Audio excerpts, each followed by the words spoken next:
La transition est très codifiée. En réalité, ce qu'on ne sait pas, c'est qu'elle a commencé il y a très longtemps. Elle a commencé officiellement le 20 juin, où Joe Biden a annoncé qu'il créait son équipe de transition avec des missions très précises qui étaient d'abord de faire un vetting sur certaines personnes. Un vetting, c'est faire des enquêtes sur les gens que l'on prévoit pour devenir des hauts responsables de l'administration américaine, pour être sûr qu'ils ne vont pas amener avec eux un certain nombre de problèmes pour que ça ne rejaillisse pas sur le gouvernement Biden.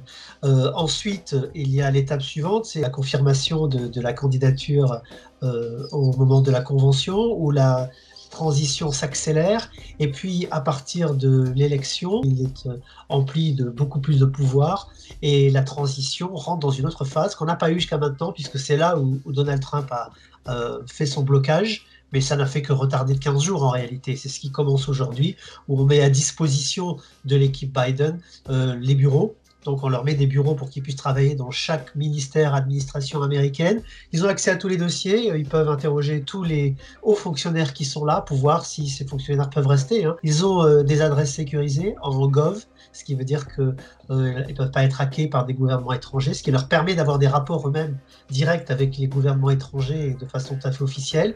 Ils reçoivent de l'argent pour tout mettre en place, et puis ils se mettent à recruter beaucoup de monde, puisque Joe Biden doit nommer directement 4000 hauts fonctionnaires. C'est vraiment beaucoup. Tout ça le plus vite possible, puisqu'il faut que l'administration n'ait pas de raté. Et Joe Biden devrait arriver à le faire pour le moment de son investiture, le 20 janvier.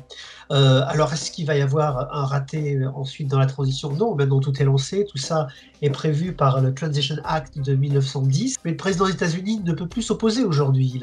L'administration a lancé le processus. Il est donc lancé, et Donald Trump ne peut que le subir. Après, la dernière question, c'est est-ce qu'il a des obligations? Il n'en a, lui, aucune. Il est président des États-Unis, il ne s'occupe pas de la transition. Mais c'est vrai que par tradition, il vient au moment de l'investiture de son successeur.